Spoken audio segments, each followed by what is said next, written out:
Evil Eye is directed by Rajiv and Alan Dasani, and it stars Sunita Mani, Sarita Cowdhury, and Omar Muscati, and Bernard White. Why is Bernard White like the only dude in this movie who has a normal name? Of course, my name is Hannibal, so I can't really be talking about people having weird or unusual names, but I don't know. It is what it is. So welcome back to my anthology film series that I've been reviewing the last few days. Blumhouse has released a series of quote-unquote horror films on Amazon Prime Video, and there are supposed to be 4 releasing this month. Today we're talking about Evil Eye, and Evil Eye is a story about a woman, Indian woman, I believe, who lives in Delhi. She has a daughter. She wants her daughter to get married. Like, she's really pushing for her daughter to find a man and settle down and get married, and apparently this is just a really big thing with her. Her daughter eventually does find a boyfriend and she seems happy, but her mother gets very suspicious of this boyfriend, and eventually she comes to believe that this boyfriend is actually the reincarnated version of a former abusive lover that she had back in the day,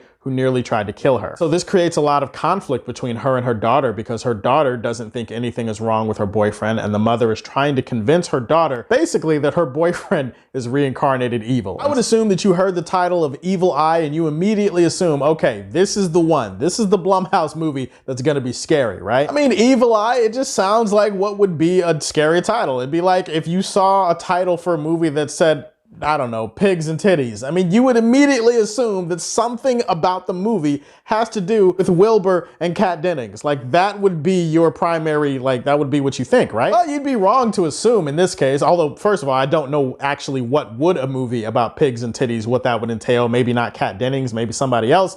Or I don't know, I just assume pigs and breasts would be a part of the narrative in some way. I actually want to see that movie. We're not talking about pigs and titties today, we're talking about Evil Eye, and I have some bad news for you if you're a horror fan. If you're expecting this film to be scary, if you're expecting to bite your nails, be on the edge of your seat, sweat through your palms, pass gas, or you know, whatever you do when you're nervous or scared, I'm not judging. If you're expecting to do any of that stuff, I would say that it's not gonna happen, because this movie's not really scary. It's not a horror movie. It barely has any horror elements to it. This is really a movie at its core that's about the relationship between a mother and her daughter. So immediately there, I have to commend the performances here in this movie. Everybody does a very good job in this movie. Sunita as the daughter, she's great. The mother, what's her name? God damn it, what's her name? Sarita, yeah, that's what the actress's name who plays the mother. She's terrific in this film. She definitely plays the role well of a very paranoid and overprotective mother. I would probably say actually my favorite character in the movie is the father in this movie, or you know, the husband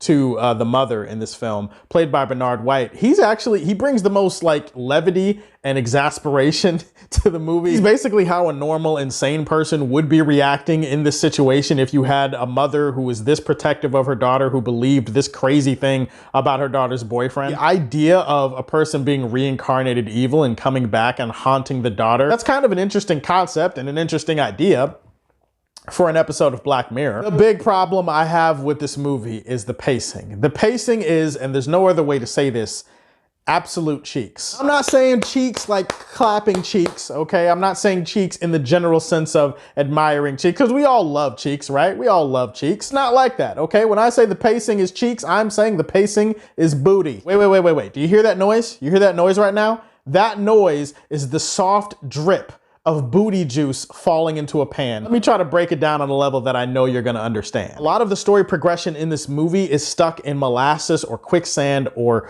just dirt, whatever you wanna call it. It just doesn't move forward at the pace that it needs to. You feel like definitely it should be getting to the point a lot quicker. Bolstered by the idea that this movie is basically relying on a moment, and you'll know the moment when you see it. The moment that this entire narrative hinges on, because if this moment doesn't exist, well then the movie wouldn't exist, or at least the movie would exist in a different form than it currently does. This moment is so integral to the movie because otherwise it's really just a movie about a mother worrying about her daughter, and unfortunately that's all this movie has to offer. It takes so long to push these characters into the directions that you know they're gonna be going in, that by the time you get to the end you don't even really care anymore. It really is just endless scenes of mother getting worried about daughter and asking her about her life, and daughter getting kind of upset and defensive because the mother is worrying about her. And there's just this constant back and forth the entire movie. And unfortunately, there's nothing else really compelling about them as characters to really warrant the runtime being as long as it is. Part of me wonders if this is also a problem with the way that they balance this movie. A lot of the perspective that you get in the film is from the mother's perspective. You don't get a lot of insight into not only her daughter's life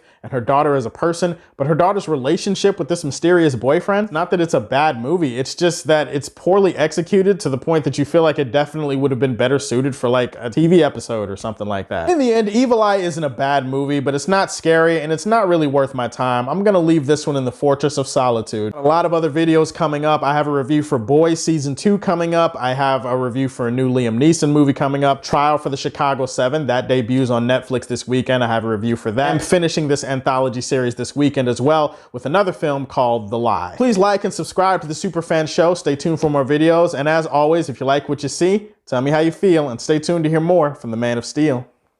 Peace.